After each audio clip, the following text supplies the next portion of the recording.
नमस्कार साथियों, स्वागत है आपका अपने YouTube चैनल सुरेंद्र पॉडकास्ट पर।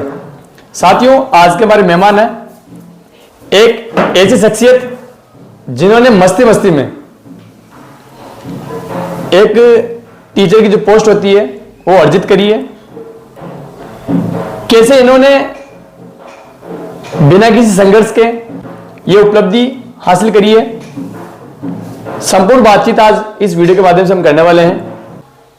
और जो सिलेक्टेड कैंडिडेट है उनकी जो स्ट्रेटजी है वो लोगों को पता लग सके और जो भी लूपहोल है उनकी प्रिपरेशन के अंदर वो उनको पता लग सके, कैसे हमें असफलताओं के पीछे छोड़ते हुए अपने सपनों को पूरा करना है। इस पॉडकास्ट पर प्रत्येक रविवार हम ऐसे कैंडिडेट को आमंत्रित करते हैं जिन्होंने अपने संघर्ष के दम पर अपने जीवन में कुछ ना कुछ बेहतरीन उपलब्धि अर्जित करी है। इसी श्रृंखला का यह 10वां एपिसोड है और आज हमारे मेहमान है शिवराज सैनी। इनसे जानेंगे इनकी सफलता का जो रहस्य है उसके बारे में। सबसे पहले शिवराज भाई आपका परिचय बताइए एक बार। मेरा नाम तो है शिवराज सैनी और उनियाराखुर से बिलोंग करता हूँ। और पापा वगैरह है जो खेती करते हैं, मम्मी घर का काम करती है। अच्छा, कितने बहन भाई आप? हम 3 भाई है। सबसे बड़ा मैं हूँ, मेरे से जो छोटा है वो रीट की तैयारी कर रहा है, और उससे छोटा है जो 12वीं पास है। आप कोई उनको मोटिवेशन देते हो इस चीज के लिए कि भाई पढ़ लिख के आपको भी नौकरी लगना है? हाँ, बताते ही है, सारी चीजें बतानी पड़ती है। एक बार चलते हैं बचपन की तरफ। बचपन कैसा रहा आपका? बचपन जैसे कि गाँव के बच्चों का रहता है, सेम मेरा ही था। मध्यम परिवार से आता हूँ तो आप सोच ही सकते हो कि कैसा बचपन रहा होगा। हाँ, थी जो जरूरतें करते थे वो ज्यादा नहीं तो थोड़े बहुत में पूरी कर देते थे घर वाले। परिवार में आपके साथ दादाजी नौकरी है? हाँ, वो पीडब्ल्यूडी में थे। दादाजी से कुछ प्रेरणा मिली आपको? हाँ, दादाजी से मिलती है, बोलते रहते थे वो पढ़ने के लिए, तो ठीक है शुरू से ही पढ़ने में। पहले से 5वीं आपने गांव में करी? हाँ, गांव के अंदर ही विद्यालय है, कनाद ऋषि विद्यापीठ, तो उसी के अंदर मैंने 1 से 5 तक वहाँ पढ़ाई की थी। ठीक है। उसके बाद आप 6ठी 7वीं 8वीं 9वीं 10वीं जो भी प्राइवेट स्कूल आप? हाँ, ननियाल के अंदर एक प्राइवेट स्कूल है, फिर मैं वहाँ चला गया और 6 से लेके 10 तक मैंने वहीं पे पढ़ाई की। 10th में क्या परसेंटेज थे आपके? 10th में थी 76। 11th में आपने बायोलॉजी ली? हाँ। मालपुर आप पढ़ने जाते थे? जी। 3-4 दिन आप गए और उसके बाद आपने मना कर दिया घर वालों को, मुझे नहीं जाना है? और ये घर वालों को तो मैंने मना ही नहीं किया था। अच्छा। मैं शुरू से ये था कि 10th में आए थे कि हाँ कोई डॉक्टर वगैरह बनेंगे। अच्छा। इतना कुछ नॉलेज तो था नहीं कि मैं होगा क्या, बस ये था कि बायोलॉजी लेने वाले डॉक्टर बन जाते हैं। तो मैं क्या किया कि बायोलॉजी लेके सीएम में चला गया मालपुरा। अब यहाँ से डेली जाना और फिर वहां से फिर पैदल लगभग 2 किलोमीटर पड़ता था स्कूल, तो वहां जाना। केवल 5 दिन गया था मैं, और 5वें दिन मैंने हाफ के अंदर बिना बताए स्कूल वालों को वापस गांव आया, घर वालों को भी नहीं बताया मैंने। और यहाँ पे गांव के मेरे घर के जस्ट पास के अंदर एक स्कूल है, वहां पे मैंने एडमिशन ले लिया आर्ट्स के अंदर। चेंज करने के पीछे रीजन यही था कि मुझे उनियारा से मालपुरा और फिर मालपुरा से वहां पैदल स्कूल तक जाने में बहुत जोर आता था। अच्छा, इसीलिए आपने ड्रॉप कर दिया भाई? हाँ, बस आलस के कारण ड्रॉप। बाकी पढ़ाई का कोई इश्यू नहीं था? नहीं, पढ़ाई का कोई इश्यू नहीं था, पढ़ाई शुरू से अच्छी थी, मैथ वगैरह अच्छी है, साइंस वगैरह अच्छी है। अच्छा, तो ये मान सकते हैं कि पढ़ने में आप ठीक ठाक थे? हाँ। बेसिकली 12th में परसेंटेज क्या थे आपके? मेरे 12th में थे 78 थे। 78 है ना? हाँ। 12th के बाद आपने बीएसटीसी करी? हाँ, 12th के बाद बीएसटीसी के बारे में भी इतना कुछ पता नहीं था। अच्छा। मेरा एक फ्रेंड है गणेश उनियारा, उसने भी क्या की थी कि बीएसटीसी करके वो जॉब लगा था, तो केवल इतना पता था कि जो बीएसटीसी करता है वो टीचर बन जाता है, इतना पता था? हाँ, इतना तो कुछ पता नहीं था बीएसटीसी के बारे में भी। तो एक फ्रेंड था, तो उसके साथ रह के मैंने एक बुक लाई और उसी से तैयारी की और फाइनल सिलेक्शन भी हो गया। 408 नंबर थे मेरे। अच्छा, तो कोटा से आपने बीएसटीसी करी? हाँ, आसपास कोई नंबर आया नहीं, कोटा आया नंबर फिर एसटीसी में। अच्छा, कोटा से करी। 2 साल आपने कोटा में बिताए? हाँ। उस दौरान आपके दिमाग में था कि यार अल्टीमेटली मुझे टीचर ही बनना है, और उस टाइम तैयारी कर रहे थे आप? नहीं, टीचर का तो ये था ही नहीं, बस ये था कि बीएसटीसी कर रहे हैं, बस ये कंप्लीट हो जाएगी उसके बाद में टीचर की तैयारी कर लेंगे और जॉब लग जाएंगे। बस यही था? बस यही था, कोई ये नहीं था कि बस शुरू से कोई ख्वाब रहा हो कि टीचर बनना ही है। बेसिकली एक था कि हाँ बस जॉब लगनी है।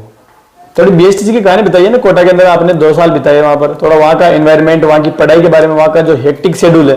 हाँ। आमतौर पर बोला जाता है कि यार कोटा के अंदर पढ़ाई का जो माहौल है बहुत ही डिप्रेस्ड माहौल है। हालांकि आर्ट्स का अलग है, ये मेनली साइंस की जो फील्ड है उसके अंदर ये बहुत ही ज्यादा हेक्टिक माहौल है। हाँ, जब मैंने शुरू में क्या कि मैं विज्ञाननगर के अंदर, हमारा जो कोचिंग इंस्टीट्यूट था ना वो विज्ञाननगर में था, तो मैंने वहीं पे रूम वगैरह सेट कर लिया। पर जब मैंने जाना स्टार्ट किया ना तब पता चला कि विज्ञाननगर में तो केवल और केवल वहाँ का मेन है, बाकी जाना पड़ता था रिको इंडस्ट्रियल एरिया जगपुरा, तो वहां पे जाना पड़ता था। तो शुरू में तो वहां आने जाने में बहुत, कभी घर से निकला नहीं था मैं 12th तक, हमेशा घर पे रहा। फर्स्ट टाइम कोटा गया तो बहुत अजीब लगा, यहाँ तक कि शुरू में तो रातें भी ऐसे गुजरती थी कि हाँ बस खाना खाया नहीं खाया सो गई। अच्छा, खाना खुद बनाते थे आप वहां पर? हाँ, खाना खुद ही बनाता था। अच्छा, फिर बाद के अंदर ठीक है, शुरू में मूड भी हुआ, घर वालों को मना भी कर दिया मैंने कि भाई इस बार मैं एसटीसी नहीं कर रहा और छोड़ूंगा, मैं तो अगली बार वापस तैयारी कर लूंगा, केकड़ी में नंबर आ जाएगा और वहीं से कर लूंगा। घर वालों ने भी समझाया कि मैं नंबर आ गया तो कर ले, ऐसा नहीं तो कुछ डोनेशन वगैरह के लिए भी बोला घर वालों ने, भाई कर तो ले, छोड़ तो मत। पर ठीक है कि फिर अच्छा फ्रेंड सर्कल बन गया वहाँ पे। फ्रेंड सर्कल बनने के बाद में वहीं पे रहने लग गए और मस्ती मस्ती में 2 साल निकल भी गए। एसटीसी के लिए आपने प्रॉपर तैयारी करी थी क्या? प्रॉपर तैयारी तो नहीं कह सकते, हाँ एक ठीक है बुक लाया था और उसको रीडिंग मार के तैयारी की थी।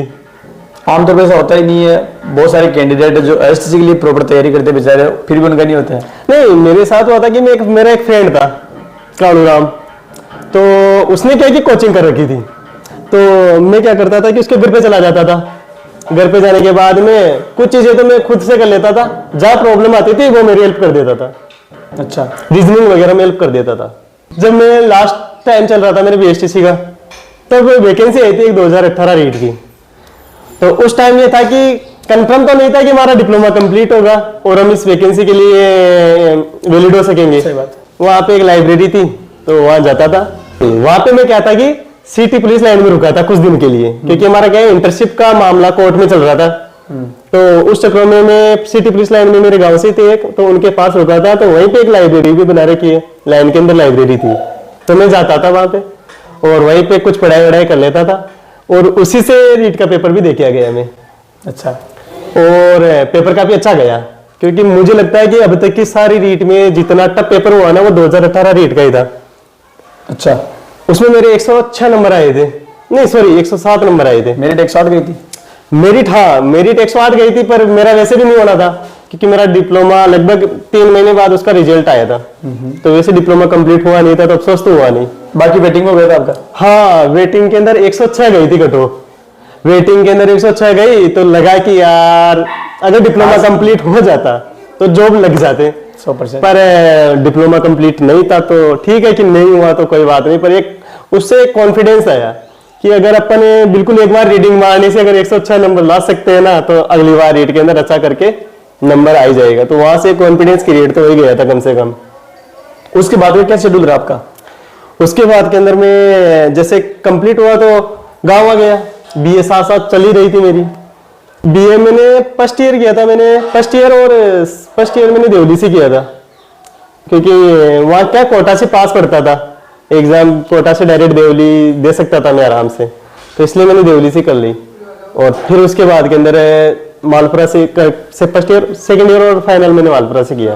अच्छा, उसके बाद आप जयपुर गए? हाँ, जयपुर गया था कोचिंग करने के लिए। 20,000 रुपये घर से ले गए आप? हाँ, पापा ने 20,000 रुपये दे दिए थे, तो कोचिंग करने के लिए जयपुर भी गया। और वहां पे एक लगभग मैंने क्या सारी कोचिंग ट्राई की थी कि कौन सी बेस्ट रहेगी, पर फिर बाद के अंदर अधिगम के अंदर में गया, पर वह भी बैठा नहीं मामला।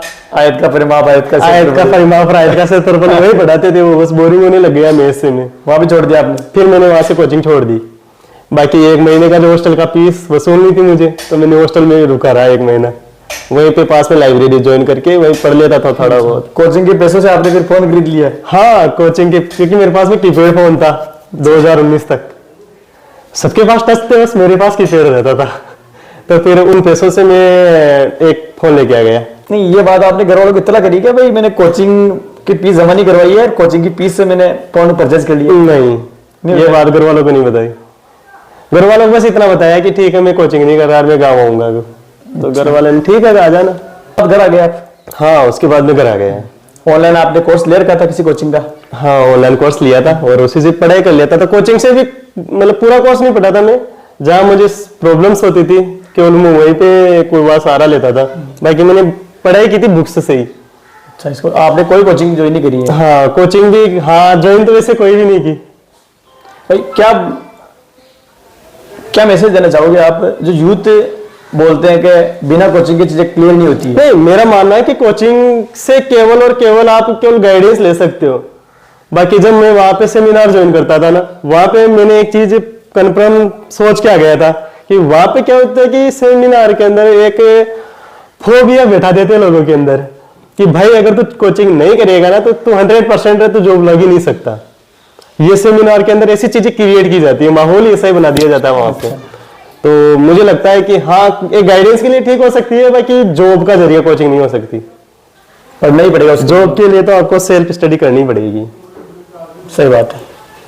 घर रह के आपने तैयारी करी? हाँ, घर रह के मैंने तैयारी करी। घर वाले उस दौरान आपके ऊपर कुछ प्रेशर डालते थे कि भाई वहां से जयपुर से छोड़ कर यहाँ आ गया या क्या पढ़ाई होगी, ऐसा कुछ? नहीं, घर वाले कभी ऐसा नहीं बोलते थे। घर वाले बस ये था कि ठीक है तू पढ़ ले, और हाँ केवल पढ़ने के लिए बोलते थे। बाकी घर वाले कुछ काम भी नहीं, काम वाम के लिए भी नहीं बोलते थे। कभी कोई इमरजेंसी में होते तो वो काम करवा देते थे। कोई खेत का काम किया आपने कभी? नहीं, कभी नहीं किया। बिल्कुल नहीं किया? नहीं किया। खेती वगैरह है आपके? खेत वगैरह है। कभी गए खेत पे? बिल्कुल नहीं गए? जाते तो है वैसे ऐसे। अच्छा। हाँ, पर हाँ कि साल में मुश्किल से कोई 2 या 3 बार खेत पे जाता हूँ। काम जानते खेती का आप? कुछ नहीं जानता। कुछ भी नहीं जानते? कुछ नहीं जानता। निराई गुड़ाई कुछ भी नहीं जानते? नहीं, कुछ नहीं जानता। इसका मतलब आप खेती से बिल्कुल कनेक्टेड नहीं थे? हाँ, कनेक्टेड तो नहीं, आप मतलब कुछ कुछ तो जैसे कहीं लास्ट टाइम में कुछ कटाना वगैरह हो लास्ट टाइम में तो वो करवा देते थे। तैयारी आपने घर पे रहकर करी? हाँ। उसके बाद कोरोना आ गया? उसके बाद में कोरोना काल आ गया। कोरोना का जो पीरियड था वो कैसे स्पेंड किया आपने? बिल्कुल गांव के अंदर किया था, और हाँ उसको मैंने यूज लिया था कि डेली, क्योंकि आना जाना सब जगह बंद ही था ही सही, तो और मनोरंजन का साधन है, मोबाइल कितना चलाए तो किताबों को मनोरंजन का साधन बना लिया। बस बुक्स रेगुलर पढ़ाई की थी। मुश्किल से मैं केवल दिन के अंदर 3 या 4 घंटे पढ़ता था बस। ये 4 घंटे रेगुलर रहे ना तो दिक्कत नहीं है जॉब लगने में। बीच में उस दौरान आप थोड़ा जो ट्रेडिंग है उसके अंदर भी आपने हाथ आजमाया? हाँ, हाथ ऐसे में आजमाया था कि फ्रेंड थे तो वो करते थे, और घर वालों से कितने खर्चे मांगे, मोबाइल का रिचार्ज भी कराना होता था, कुछ खुद के खर्चे पानी भी होते थे, वो निकालने के लिए घर वालों से कितने पैसे मांगे। तो हाँ, कुछ गेम्स वगैरह खेलना और क्रिप्टो के अंदर हाथ आजमाया तो कुछ खर्चे वगैरह निकल जाते थे वहां से। अच्छा। फिर बाद के अंदर कोरोना काल लग गया। कोरोना काल में सब खत्म हो गया ये भी। हाँ, ज्यादा यही था कि पढ़ाई वढ़ाई के, तो उस टाइम एक पबजी का भी क्रेज आया था। तो पबजी के लिए भी पहले तो ठीक है, मोबाइल में कोई गेम था नहीं, तो एक दिन मैंने क्या किया, पबजी भी डाउनलोड कर लिया रेगुलर 7 घंटे एक ही दिन में पढ़ाई वढ़ाई को छोड़ के। अगले दिन उसको अनइंस्टॉल कर दिया कि ऐसे पढ़ाई होगी नहीं। एक ही दिन खेला 7 घंटे? हाँ, केवल एक दिन में मैंने 7 घंटे टाइम स्पेंड कर दिया उसके ऊपर। लगा कि यार ये गलत था, तो फिर मैंने उसको बंद कर दिया। उसके बाद 21 में वापस वैकेंसी आई आपके रीड की? तैयारी पहले से थी आपकी? हाँ, रेगुलर तैयारी कर रहा था मैं 2021 की। जब तक वैकेंसी आई तब तक तैयारी रेगुलर की, कभी छोड़ी नहीं मैंने बीच में पढ़ाई। अच्छा। भले ही 1 घंटा ही निकालता था दिन में, पर पढ़ता था। उसकी ज्वाइनिंग आपके 22 में हुई? हाँ, वो पेपर का कहानी कुछ ऐसी थी कि केशवराय पाटन सेंटर आया, एक दिन पहले चला गया मैं, और पेपर देते ही हाँ वहां पे एक ऐसा हुआ कि मैं ओवर कॉन्फिडेंस था टाइम को लेके कि पेपर को अपन कम टाइम में कर लेंगे, पर वहां जो पेपर में जो मेरे साथ हुआ ना तो बहुत बुरा हुआ था मुझे, क्योंकि मैं घर पे क्या प्रैक्टिस करता था, तो वो पेपर में 1.5 घंटे में कर लेता था हमेशा ही। कम से कम मैंने 30-40 मॉडल पेपर सॉल्व किए थे, तो वो हमेशा मैं 1.5 घंटे में कर लेता था। तो यही था कि 2 घंटे में वहां कर लेंगे, आधा घंटा ज्यादा लग जाएगा। ओवर कॉन्फिडेंट था? ओवर कॉन्फिडेंस हो गया था उस टाइम पे, टाइम को लेके। तो जब पेपर दे रहा था, टाइम हो गया था, 2 घंटे कंप्लीट हो गए थे, मेरे पास में 30 क्वेश्चन बच रहे थे, वो भी मैथमेटिक्स के। कुछ क्वेश्चन मैथमेटिक्स के थे और कुछ जो नहीं आ रहे थे उनको छोड़ रखा था, वो थे। ऐसे कर कर आके 30 क्वेश्चन थे, मेरे पास में टाइम था केवल आधा घंटा। मैं नर्वस हो गया, मेरे हाथ से पेन वगैरह छोड़ गए। कभी वो आज भी समय याद करता हूँ, लगता है कि उस टाइम मतलब पता नहीं क्या हो गया था। हिम्मत करके कि कितने क्वेश्चन कर लिए, ऐसे एडजस्ट करके वापस पेन उठाया और फिर वापस करना स्टार्ट किया। जब कंप्लीट पेपर हुआ था ना, उसके बाद के अंदर हाँ ये था कि 125 प्लस क्वेश्चन सही है, इतना कॉन्फिडेंस था कि 125 प्लस क्वेश्चन सही है। फिर जैसे ही एग्जाम हॉल से बाहर आए और कोटा के सफर तक कंफर्म हो गया कि 130 प्लस नंबर आएंगे, क्योंकि बाइक के पीछे पीछे बस क्वेश्चन देख ही रहा था मैं, कौन सा क्या है, कौन जो गलत है उनको गूगल वगैरह से वेरीफाई करके कंफर्म हो गया था कि 130 प्लस सही है। ये भी था कि हाँ नंबर आ जाएगा अब तो, क्योंकि नॉर्मली रीट में 125 मानते थे उस टाइम तक, 125 तक सभी का नंबर आ जाएगा, तो 130 प्लस तो आराम से वेट ही रहा था। कहानी कुछ ऐसी घूमी कि पेपर आउट की सूचना आने लग गई, यहां तक कि कंफर्म हो गया था कि पेपर आउट है और था ही सही। वैकेंसी को रद्द करने की मांग चलने लग गई। फाइनल हुआ कि हम बच गए, हमारा L1 बच गया और आल्टो को कर दिया रद्द। तो L1 में फिर मेरी ज्वाइनिंग हो गई 31 मई 2022 को हुई थी।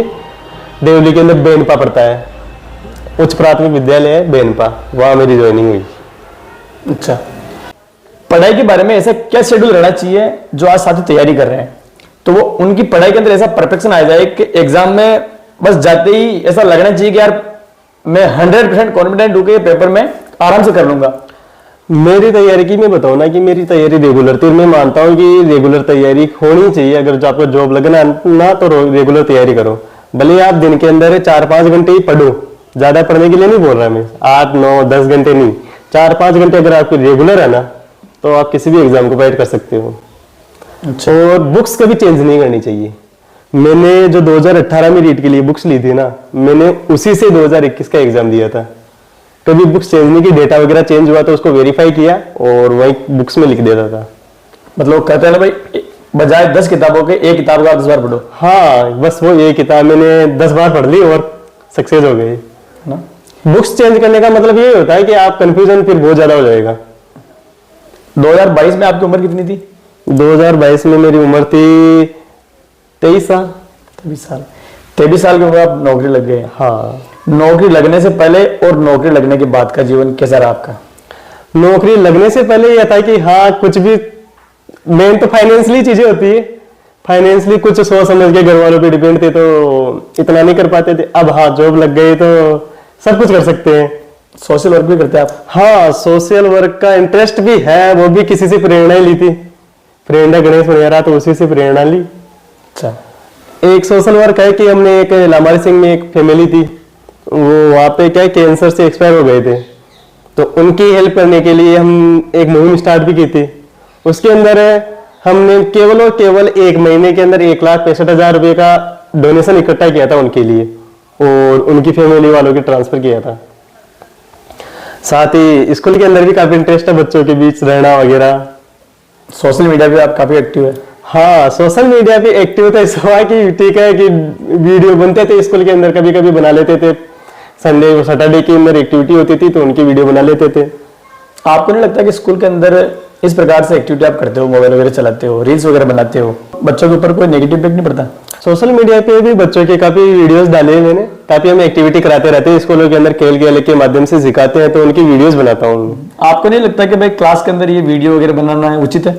नहीं, उचित तो नहीं है, बाकी हाँ पर्सनल वीडियो नहीं बनाना चाहिए। अगर बच्चों की एक्टिविटी करवा रहे हैं ना तो इससे क्या दूसरे लोग भी मोटिवेट हो जाते हैं, वो भी चीजें सीखते हैं कि हाँ विद्यालय के अंदर हम इस प्रकार से बच्चों को पढ़ा सकते हैं, तो वो सारी चीजें उनको सीख अलग अलग है। एक ही सिक्के के 2 पहलू है, कोई किस प्रकार से लेता है कोई किस प्रकार से लेता है।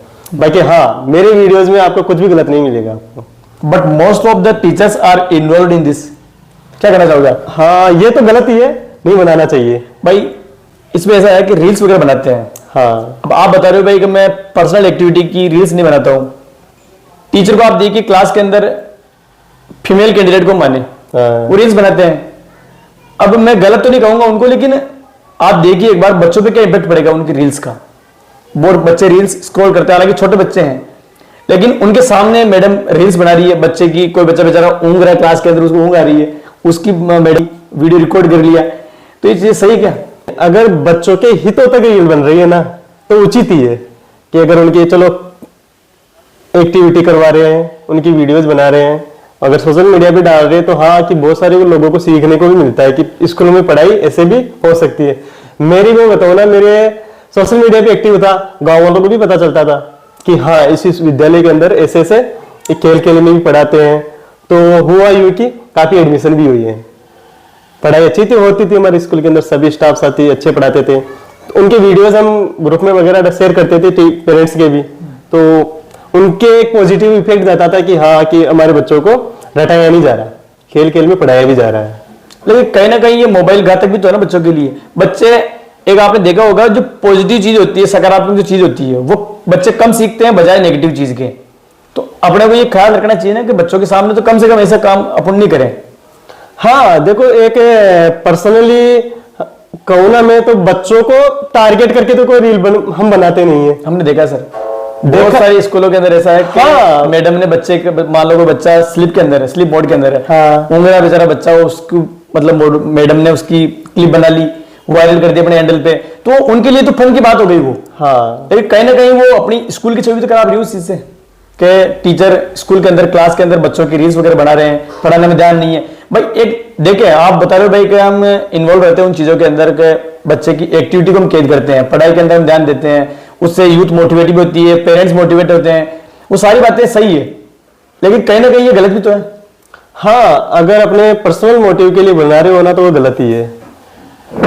अगर फन करने के लिए कि हाँ कि, तो वो गलत है। मतलब इसी से एग्री करते हो? हाँ। जब आपकी ज्वाइनिंग हुई उससे पहले स्कूल के अंदर कौन कौन से चैलेंजेस थे, और उसके बाद में, आपकी ज्वाइनिंग के बाद में, जब आप वहां आपकी ज्वाइनिंग हुई, कौन कौन से चैलेंजेस थे आपको फेस करने पड़े, और कौन कौन से चैलेंजेस पे आपने काम किया? जब मेरी ज्वाइनिंग हुई थी बेनपा, तो वहां पर एचएम सर थे, मतलब बहुत ही अच्छे थे। तो मैं क्या, फर्स्ट ज्वाइनिंग थी, तो बाकी उनसे बहुत कुछ सीखा है। विद्यालय के अंदर कैसे क्या टैकल करना होता है चीजों को, कैसे क्या करना होता है। मेरा यही होता था कि कुछ काम वगैरह कुछ दिया नहीं था मुझको वहां पे, क्योंकि मैं नया ही था। मेरा बस ठीक है कि क्लास में गई, पढ़ाया, बच्चों के साथ मस्ती वगैरह करना, और ये सब चलता रहा।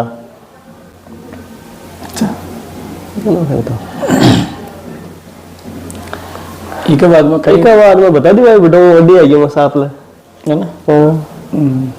कितना हो गया? लगभग 1.5 साल मान ले। 1.5 साल आपने वहां पर आपकी पोस्टिंग रही? हाँ, 1.5 साल मेरी। उसके बाद आपका ट्रांसफर हुआ सापला?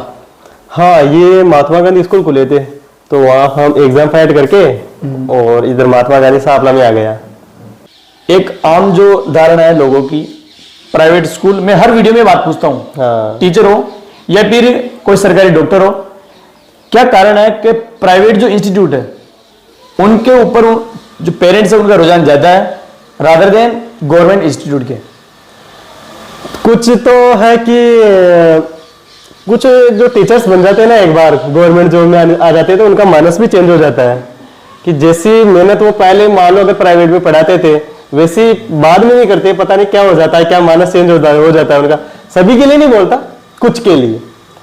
और प्राइवेट में टीचर्स के पास में एक्स्ट्रा कुछ काम रहता नहीं है बजाय गवर्नमेंट के।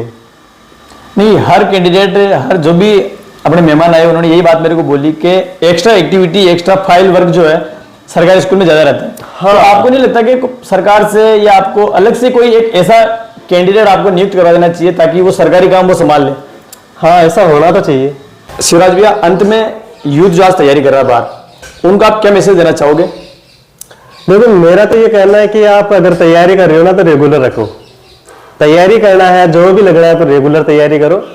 हाँ, हो सकता है कि आपकी परिस्थिति ऐसी हो कि आपको तैयारी के साथ में कुछ काम भी करना पड़े, फाइनेंशियली कोई आपकी प्रॉब्लम्स हो, तो हाँ कि आप पर तैयारी अगर आप रेगुलर रखोगे ना, 4-5 घंटे आप निकाल ही सकते हो काम के बीच में भी, पक्का आप सक्सेस हो जाओगे।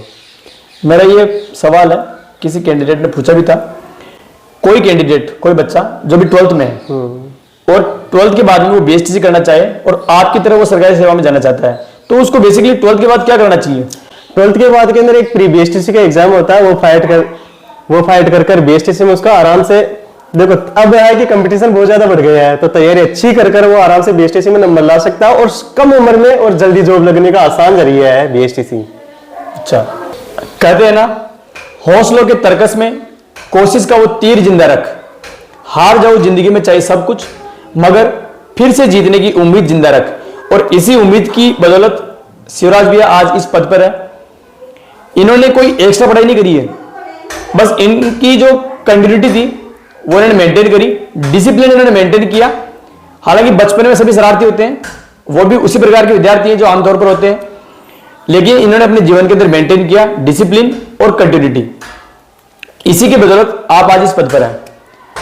इनका यह मानना है कोई भी कैंडिडेट हो, चाहे कितना ही कमजोर हो, अगर वो कंटिन्यू तैयारी करता है 2 घंटे 3 घंटे, जितनी उसकी कैपेसिटी है कैपेबिलिटी है, जितना वो पढ़ सके, बस कंटिन्यू करना चाहिए। और कंटिन्यूटी की बदौलत आज आप इस पद पर हैं। इनका यही मानना है, सफलता का यही इनका मंत्र है। और जो भी पेरेंट्स वगैरह ये वीडियो देखते हैं तो अपने बच्चे पे इतना तो विश्वास रखना चाहिए कि हाँ अगर पढ़ रहा है तो ये सक्सेस होगा ही सही। और बच्चों को भी इतना होना चाहिए कि हाँ कि मेहनत तो करनी पड़ेगी, आगे बढ़ने के लिए मेहनत तो करनी पड़ेगी, बिना मेहनत के आप कुछ भी नहीं कर सकते। इसलिए पढ़ते रहिए, आगे बढ़ते रहिए। और अंत के अंदर है भाई सुरेंद्र, जो सोशल वर्कर में भी काफी आगे है। हम ग्रीष्म काल के अंदर इन्होंने जब एक पेड़ लगाओ मुहिम चली थी तो उसमें इनका बहुत बड़ा सहयोग रहा था। गांव गांव जाके इन्होंने वृक्षारोपण के लिए खुद के खर्चे से, खुद का साधन कर करा के इन्होंने अलग अलग गांवों के अंदर मुख्य सार्वजनिक स्थानों पर इन्होंने बहुत सारी वृक्षारोपण भी किया है। पर्सनल इनके पास में मेडिकल है, हाँ जरूरतमंदों के लिए नो कास्ट आराम से ये मेडिसिन वगैरह ये उपलब्ध करवाते हैं। और साथ ही साथ ये एक अच्छी मुहिम चला रखी इन्होंने कि जो देहात से गांवों से जो लड़के आते हैं वो किस प्रकार से संघर्ष कर करा के, मैंने तो नहीं किया पर बहुत सारे करते हैं, तो वो एक अपने मुकाम पे पहुंचते हैं। तो उनकी बात और उनके जो जिस तरीके से वो जॉब लगे उनको आप तक पहुंचाने का बहुत ही अच्छा कार्य कर रहे हैं। तो ये मुहिम पक्का है एक दिन रंग लाएगी इनकी। बहुत बहुत शुभकामनाएं। एक दिन बहुत आगे तक जाएंगे, यही कामनाएं है। और साथ ही साथ आप इस चैनल को सब्सक्राइब, शेयर और लाइक जरूर करिएगा ताकि लोगों को संघर्ष की कहानियां पता चले कि लोग किस प्रकार से संघर्ष करके अपने सपने को साकार करते हैं। तो आज जाना हमने शिवराज भैया से इनके सक्सेस की स्टोरी। मैं संघर्ष नहीं कहूंगा क्योंकि ये खुद भी नहीं मानते कि मेरे जीवन में कोई संघर्ष रहा है, तो हम क्यों इस बात के साथ तुल दें कि इन्होंने संघर्ष करके ये सफलता अर्जित करी। बोलते हैं सफलता बाय लक मिलती है, लेकिन बाय लक नहीं मिली इनको। इनकी प्री प्लानिंग थी और कंसिस्टेंसी प्लस डिसिप्लिन इन्होंने मेंटेन करा और उसी की बदौलत इस पद पर है। भले ही इन्होंने स्ट्रगल ज्यादा नहीं किया हो, पर इन्होंने एक सटीक रणनीति बनाई, उस रणनीति पर इन्होंने काम किया और उसी की बदौलत आप इस पद पर है। तो आज के लिए बस इतना ही। मिलते हैं अगले रविवार ऐसे ही किसी अन्य शख्स के साथ जिन्होंने संघर्ष के दम पर अपने जीवन में कुछ ना कुछ अर्जित किया हो। उनकी कहानी आपके समक्ष प्रस्तुत करेंगे। लेकिन आप इन कहानियों को देखते हैं, बहुत अच्छी बात है, आपने देखा भी है, वीडियो को आप सब्सक्राइब भी करते हैं, इसके लिए भी आपका तहे दिल से धन्यवाद। एक चीज आपसे कहना चाहूंगा, इन कहानियों को अपने साथियों के साथ, अपने दोस्तों के साथ, अपने परिवार वालों के साथ, अपने छोटे भाई बड़े भाई सभी के साथ शेयर जरूर करिए ताकि उनको ये पता लग सके कैसे कोई कैंडिडेट कमजोर होने के बावजूद बढ़िया अथक मेहनत से, परिश्रम से सफलता अर्जित कर सकता है। उनकी कहानियां लोगों को पता लग सके, आपके भाइयों को पता लग सके। इन कहानियों को शेयर कीजिए। आज के लिए बस इतना ही। जय हिंद, जय भारत। बहुत बहुत धन्यवाद।